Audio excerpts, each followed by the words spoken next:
Buenas noches, mis hermanos, el Señor les bendiga. Es un gusto verlos nuevamente. Somos pocos, pero somos los que teníamos que estar el día de hoy, ¿verdad? Para escuchar la palabra de Dios el día de hoy. Y bueno, pues para iniciar, vamos primeramente a ponernos en las manos del Señor. Cierre sus ojos, mis hermanos. Padre bueno, en esta noche nos acercamos nuevamente a tu presencia, Padre, para darte gracias, Señor, porque nos has permitido, Señor, un día más de vida. Gracias porque nos has permitido, Señor, venir y reunirnos en este lugar, Señor, a pesar de las dificultades que estamos pasando, tal vez cada uno, Señor, en sus propios problemas, mi Señor. Algunos de mis hermanos pues tienen problemas fuertes, mi Señor, pero ellos están confiando en ti, mi Señor. Estamos confiando en ti, por eso el día de hoy venimos a escuchar tu palabra, mi Señor bendito. Nos ponemos en tus manos, mi Dios, y te pedimos que seas tú tratando con cada uno de nosotros por medio de tu palabra, mi Señor, así como lo hiciste conmigo, mi Dios bueno.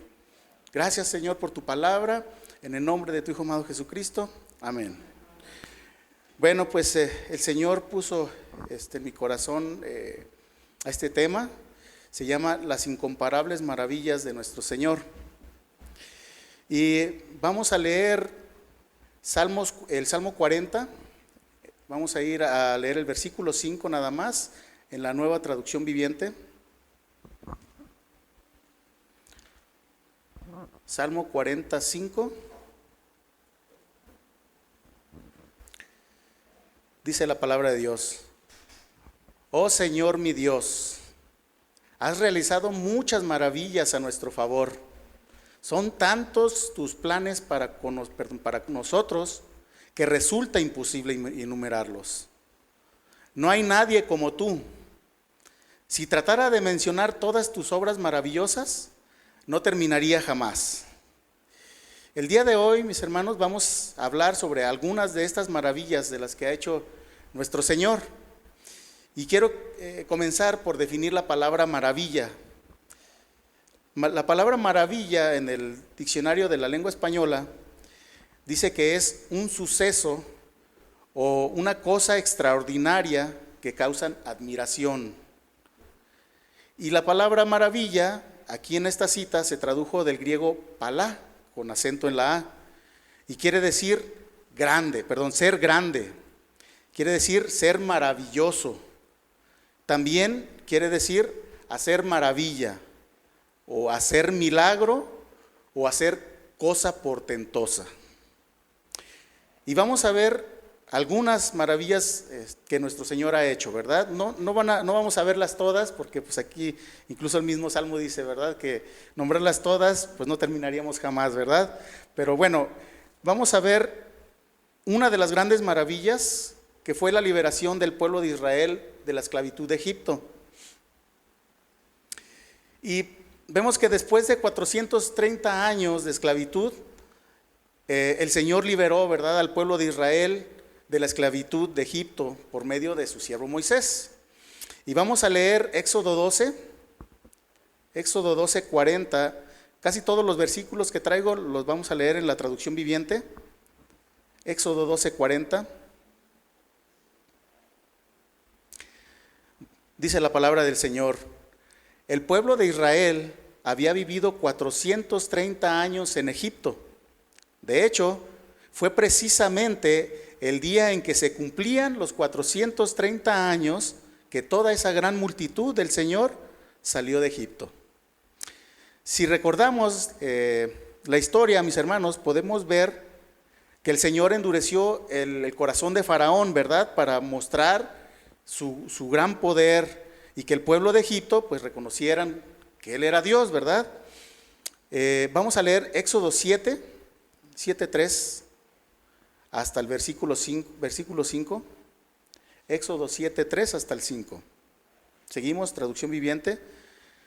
Sin embargo, haré que el corazón del faraón se ponga terco, para poder multiplicar mis señales milagrosas y mis maravillas en la tierra de Egipto. Aún así, el faraón se negará a escucharte. Por eso alzaré mi puño contra Egipto. Luego rescataré a mis ejércitos, a mi pueblo, los israelitas de la tierra de Egipto con grandes actos de juicio. Cuando levante mi mano poderosa y saque a los israelitas, los egipcios sabrán que yo soy el Señor.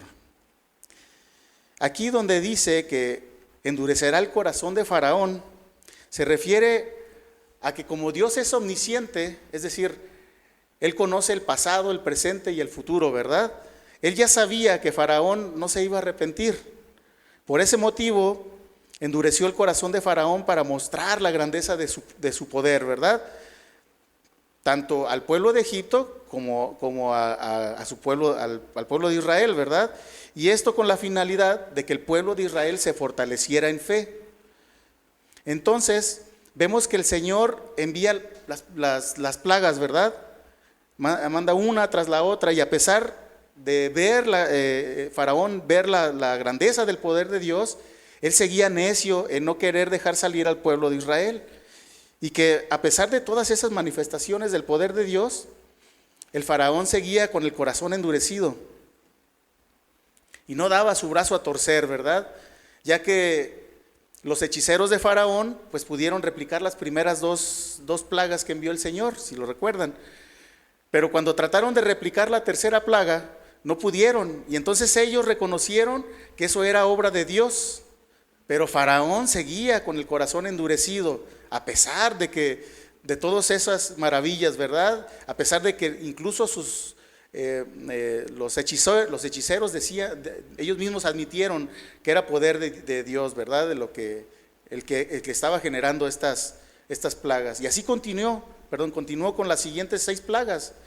El Faraón parecía que los iba a dejar salir, pero cuando Moisés oraba para que el Señor quitara la plaga, Faraón volvía a negarse a dejar salir al pueblo de Israel, hasta que finalmente terminó cediendo cuando el Señor hirió de muerte a todos los primogénitos, tanto de los ciudadanos comunes como al primogénito del Faraón, ¿verdad?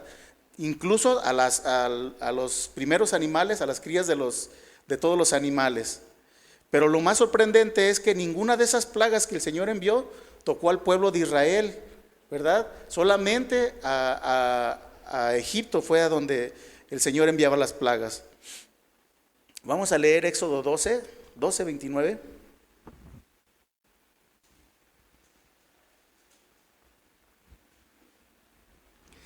Se lo voy a leer hasta el 32, dice la palabra.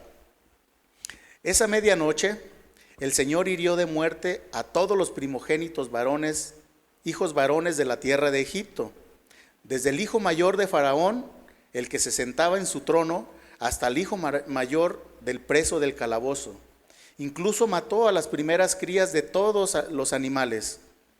Entonces el Faraón, sus funcionarios y todo el pueblo de Egipto se despertaron durante la noche, y se oyó un lamento desgarrador por toda la tierra de Egipto.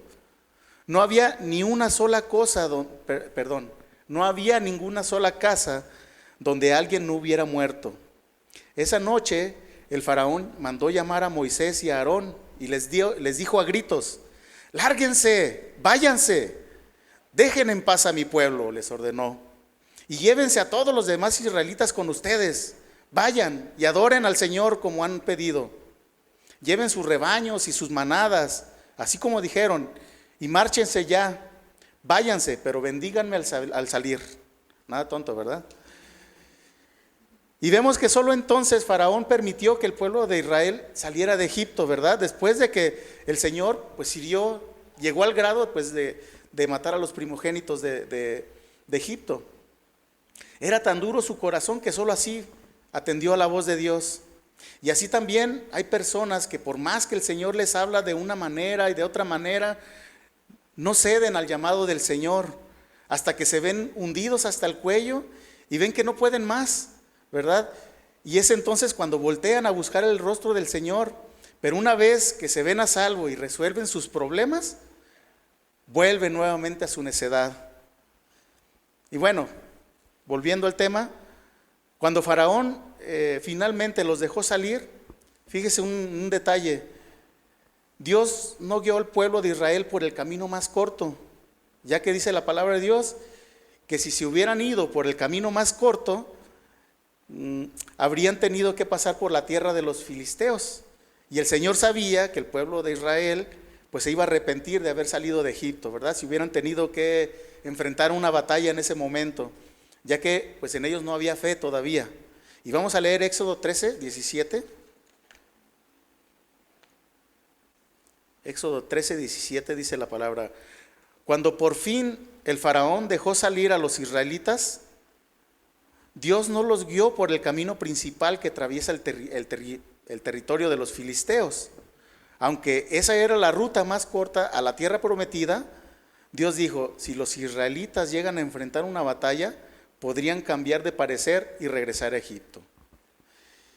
Y vamos a ver, mis hermanos, que dice la palabra del Señor que los guiaba una columna de nube durante el día y una columna de fuego durante la noche.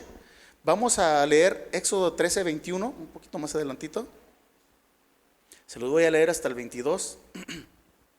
Dice la palabra: el Señor iba delante de ellos y los guiaba durante el día mediante una columna de nube y les daba luz durante la noche con una columna de fuego. Esto les permitía viajar de día y de noche. El Señor nunca quitó de su lugar delante de ellos la columna de nube ni la columna de fuego. Y tocante a este tema de la columna de fuego y la columna de nube, hay algunos que han querido quitarle o restarle importancia a estas grandes maravillas que hizo el Señor. Ellos dicen que esto fue solamente una obra de la casualidad, que en realidad lo que sucedió en ese momento es que un volcán en el mar Mediterráneo hizo erupción, y que entonces es por eso que se veía durante el día pues la columna de humo, ¿verdad? Que les cubría el sol, y durante la noche pues la lava esa que salía a gorgotones del volcán, y era la columna de fuego que les alumbraba durante la noche, ¿verdad? El problema con esta teoría es que dice la palabra de Dios que tanto la nube como la columna de fuego se movía con ellos para guiarlos en el camino, ¿verdad? Y por si eso fuera poco, este milagro tan maravilloso que hizo nuestro Señor continuó sucediendo durante los 40 años que el pueblo de Israel estuvo en el desierto, mis hermanos. Vamos a leer Éxodo 14 del 1 al 4.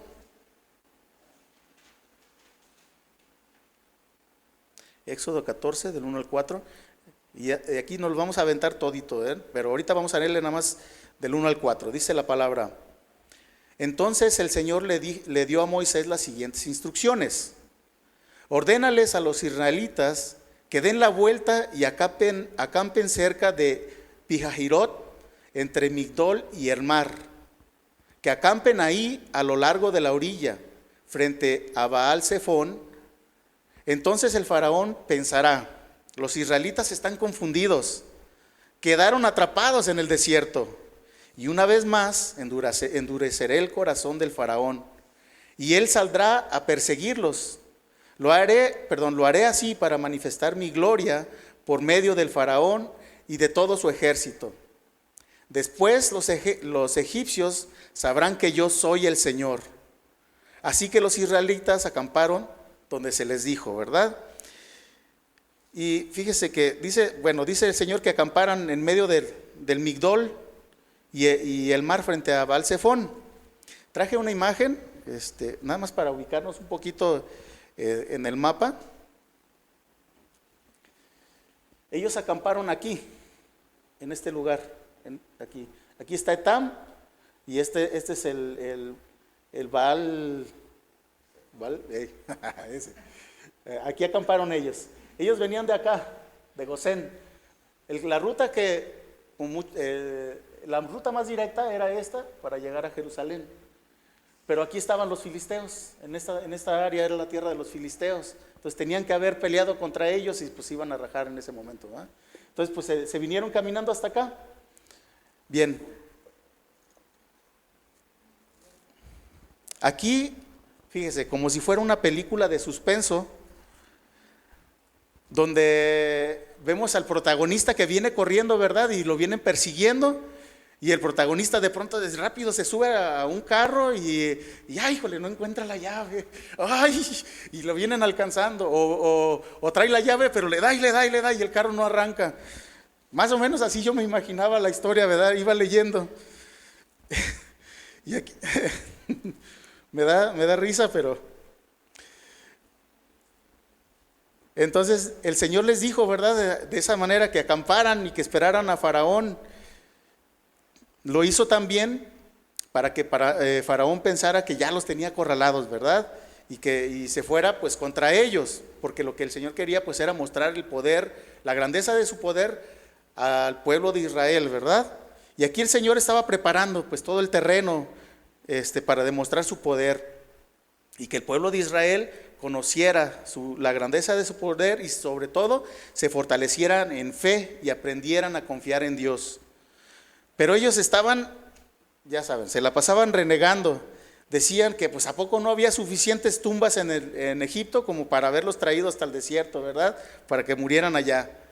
Y vamos a leer Éxodo 14:13, más adelantito. Seguimos, traducción viviente. Se los voy a leer hasta el 14. Dice, pero Moisés les dijo, no tengan miedo, solo quédense quietos y observen cómo el Señor los rescatará hoy. Esos egipcios que ahora ven, jamás volverán a verlos. El Señor mismo peleará por ustedes. Solo quédense tranquilos. ¿Sí se dan cuenta, mis hermanos?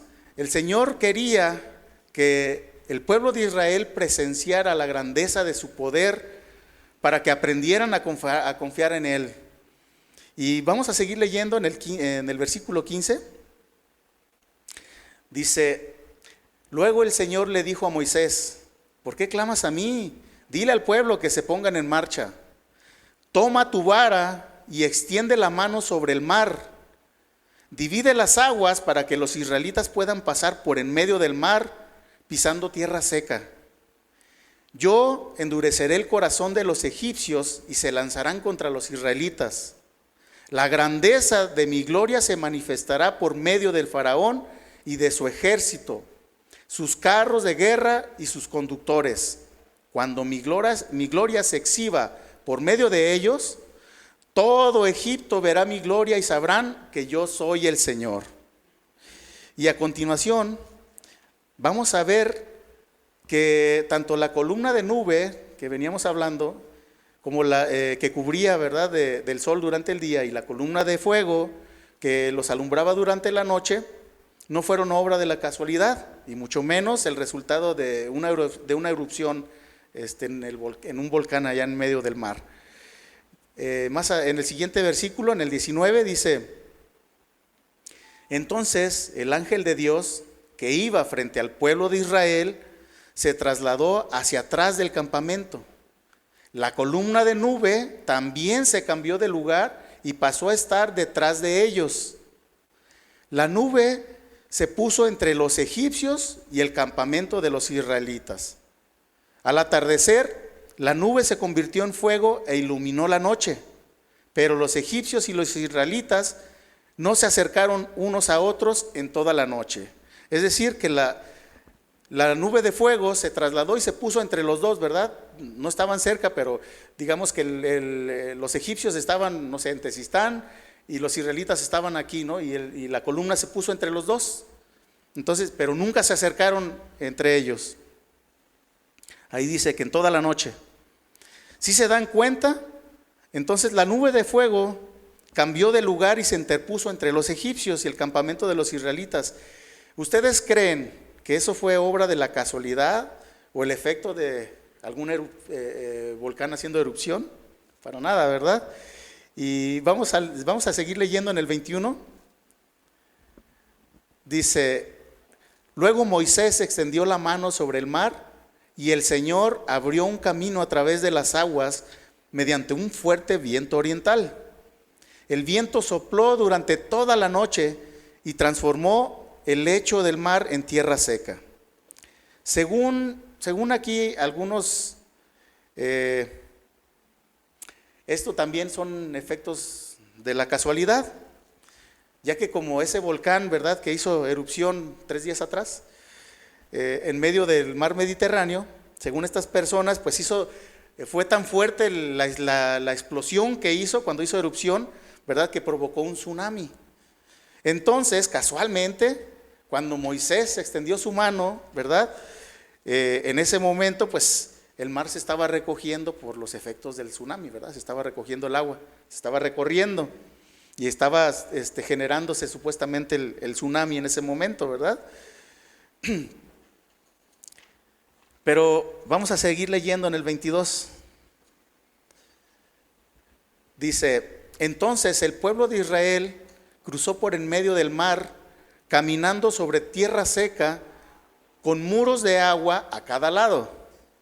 ¿Sí se fijan que dice que pasaron en seco y que había muros de agua a cada lado? ¿Verdad? Un tsunami no puede generar ese efecto.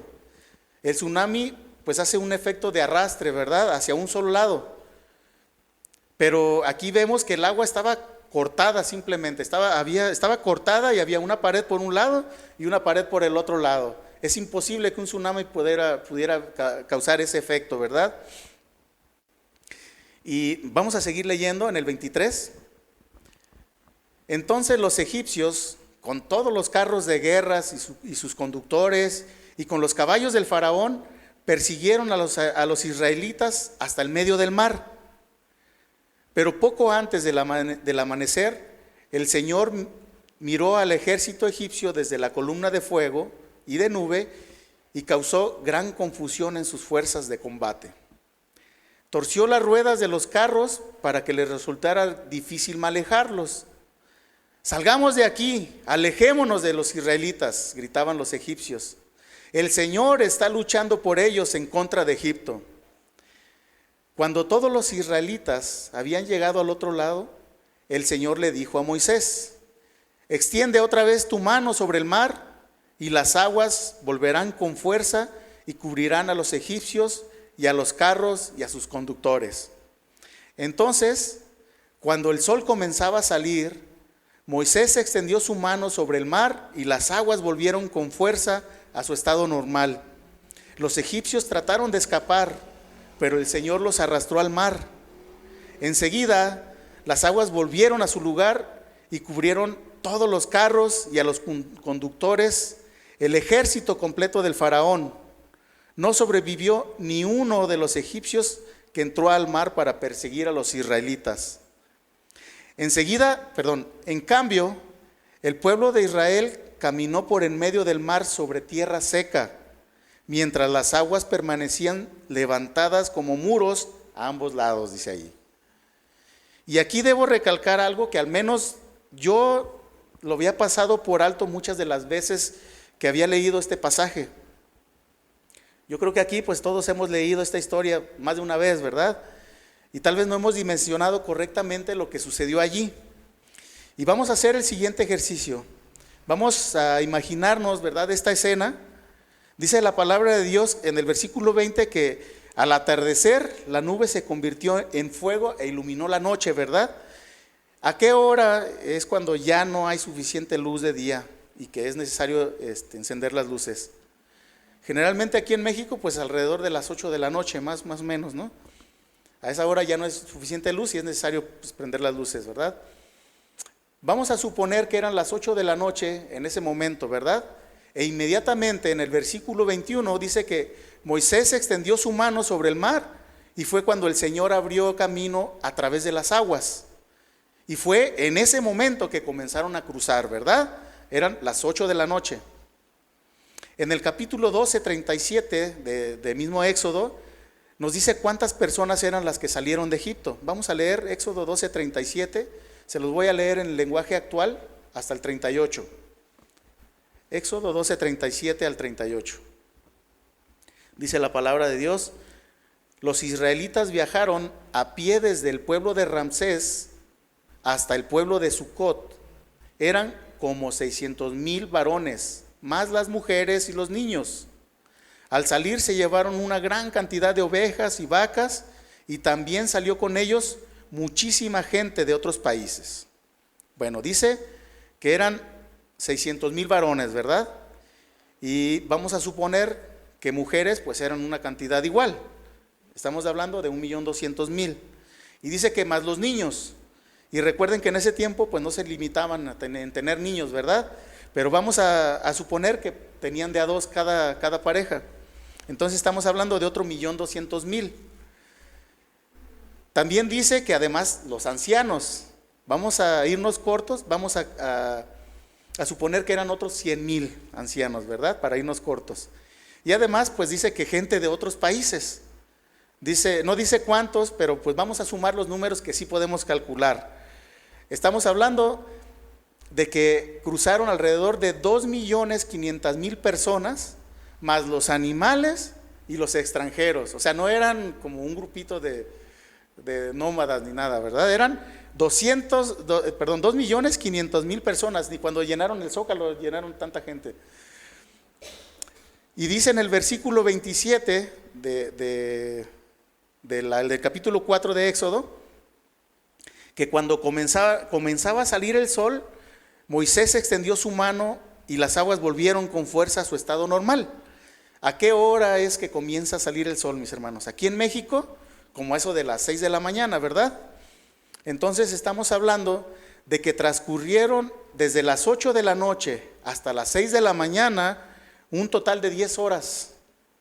Es decir, que el mar se abrió y se mantuvo abierto, así partido a la mitad, con un muro por un lado, un muro por el otro lado, por al menos 10 horas continuas, mis hermanos.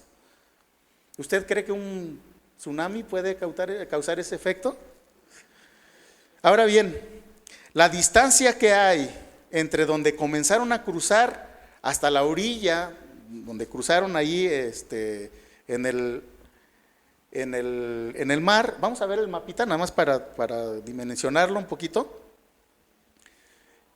La distancia que hay de aquí donde empezaron a cruzar hasta este otro lado, dice que son 16 kilómetros. 16 kilómetros nada más, mis hermanos. Estamos hablando de que si por ejemplo nos fuéramos caminando de aquí hasta la glorieta de la Normal, son 12 kilómetros nada más.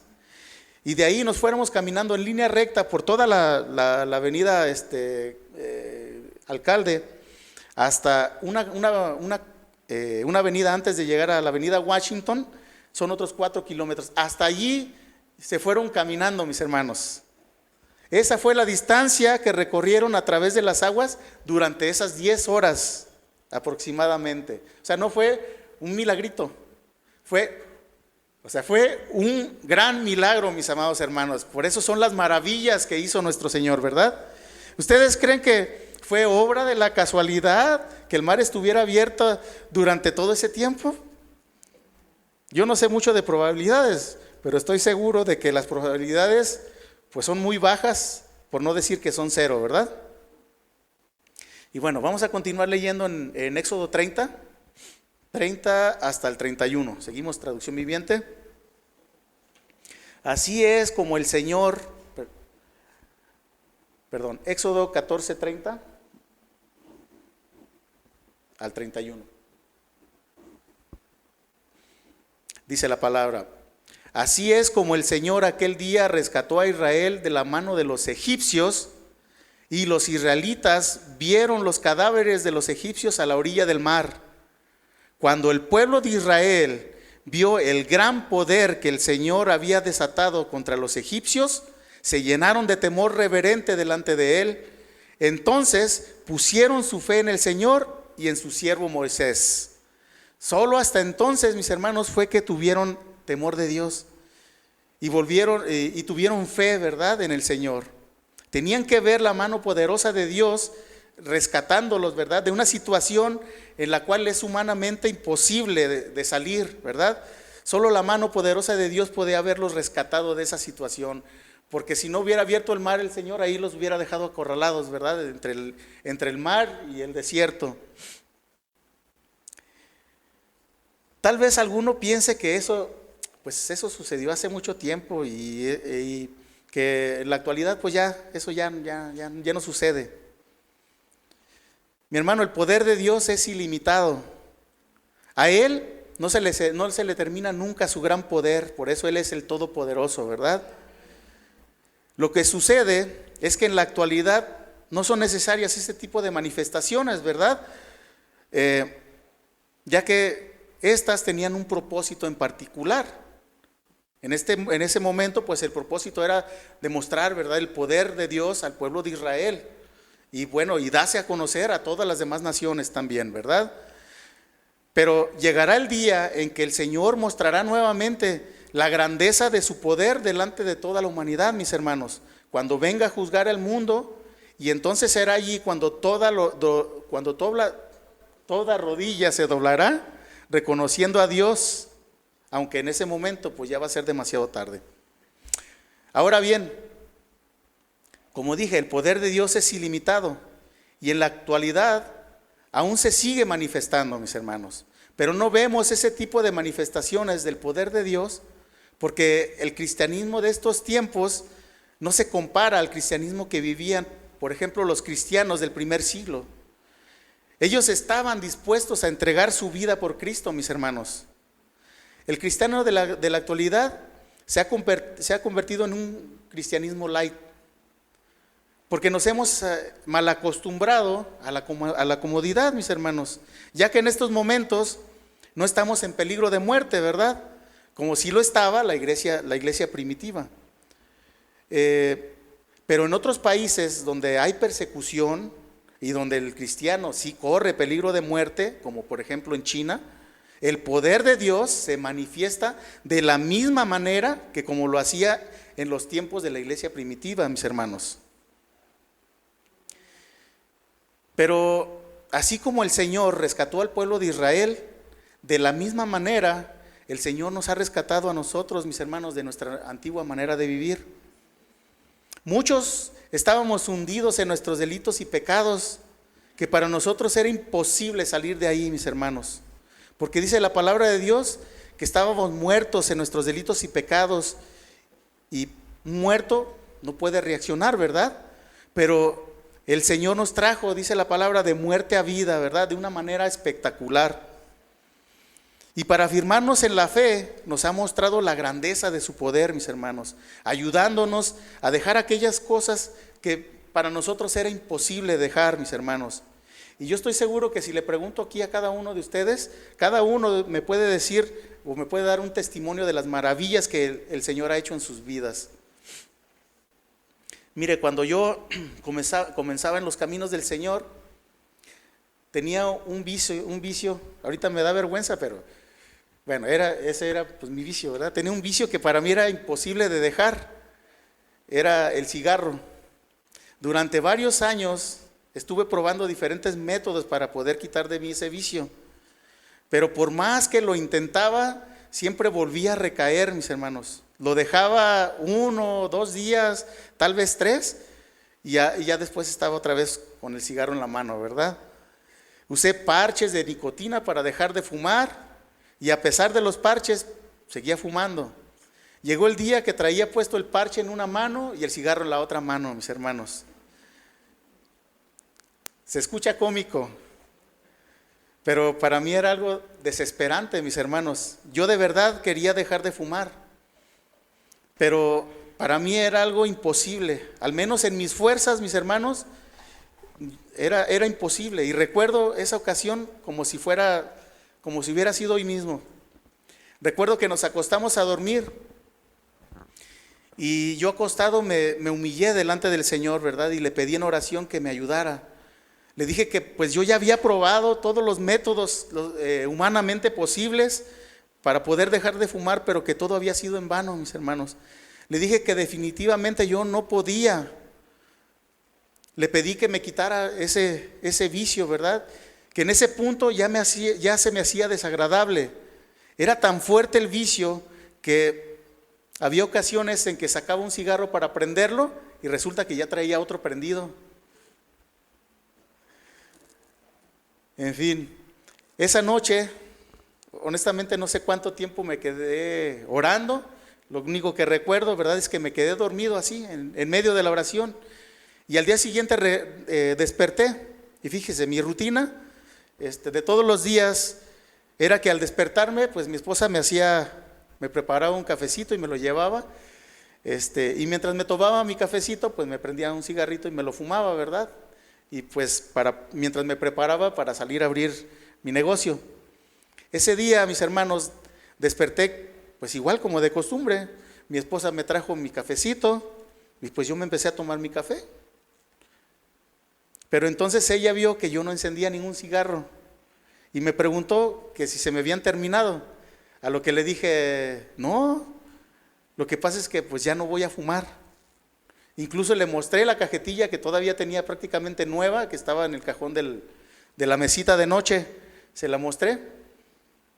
Y mis hermanos, desde ese día hasta el día de hoy, yo no he vuelto a fumar. El Señor de una manera maravillosa me quitó ese vicio, mis hermanos, que por muchos años, yo por mis propios medios, nunca pude dejar, mis hermanos. Pero el Señor fue bueno conmigo, mis hermanos, y de esa manera tan sorprendente, de la noche a la mañana, me quitó ese vicio del cigarro, mis hermanos, y la gloria es para Él, obviamente. Es por eso que yo le sirvo al Señor, mis hermanos, porque Él ha hecho maravillas en mi vida. Por eso yo le voy a dar un consejo, mi hermano, y le voy a dar ese mismo consejo que le dio el profeta Samuel al pueblo de Israel. Vamos a leer 1 Samuel 12:24.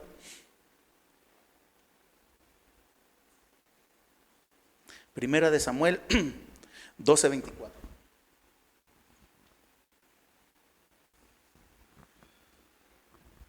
Seguimos en traducción viviente.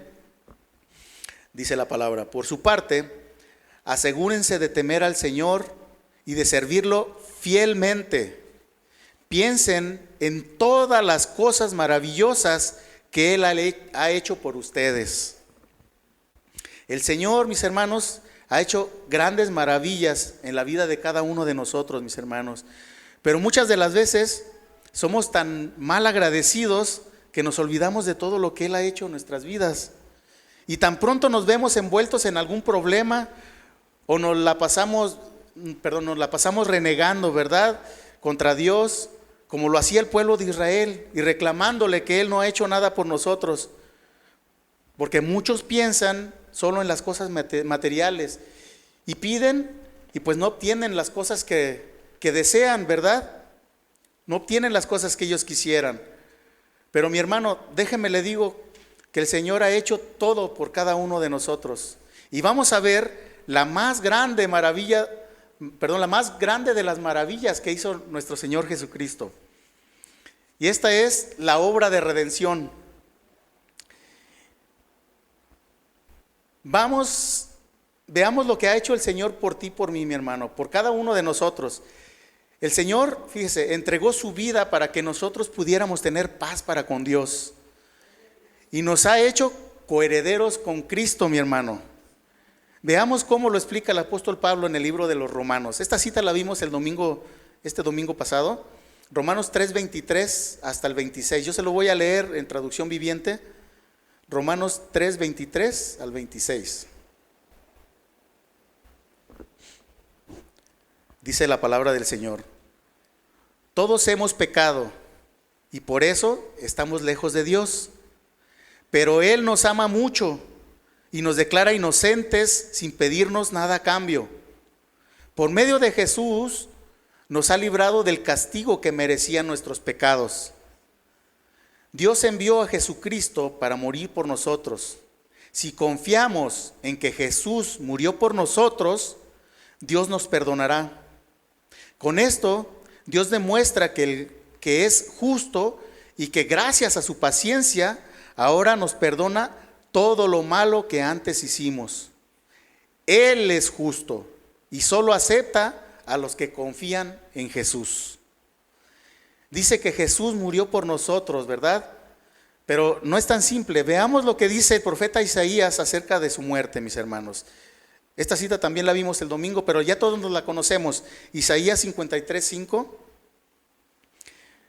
Seguimos en traducción viviente. Isaías 53:5.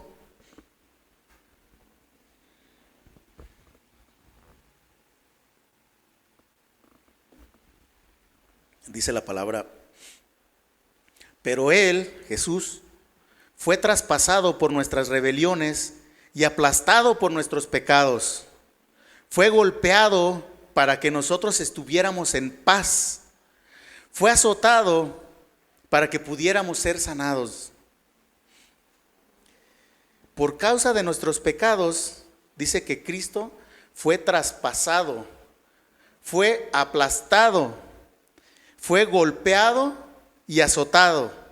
Hermanos, fue algo tan horrible lo que hicieron con nuestro Señor Jesucristo. La palabra de Dios dice que su rostro parecía una bola de carne sin forma, mis hermanos. Cuando lo azotaron, el látigo que utilizaron tenía puntas que desgarraban la carne. Todo su cuerpo quedó lacerado con heridas profundas, mis hermanos, por los azotes que recibió. Fue algo tan horrible lo que hicieron con nuestro Señor Jesucristo. Y finalmente, mis hermanos, fue crucificado en la cruz. Pero mire, mi hermano, todo esto lo hizo por amor. Él lo hizo por el amor que tuvo con cada uno de nosotros, mis hermanos. Él cargó nuestras culpas en Él. Cuando estaba en esa cruz, Él estaba pensando en cada uno de nosotros, mis hermanos. Él estaba pensando en el nombre de cada uno de nosotros, porque Él nos conoce por nombre, mis hermanos. Y por ese sacrificio que Él hizo, ahora podemos alcanzar el perdón de nuestros pecados, mis hermanos. Y cuando resucitó, nos dio la seguridad de que cuando nosotros muramos, Dios nos resucitará como lo hizo con su Hijo Jesucristo. Esa, mis hermanos, es nuestra bienaventurada esperanza. Yo creo, mis hermanos, que eso es más que suficiente para estar más que agradecidos con el Señor por toda la eternidad, mis hermanos. Porque a pesar de que nosotros éramos los agresores, Él nos amó y buscó reconciliarse con nosotros.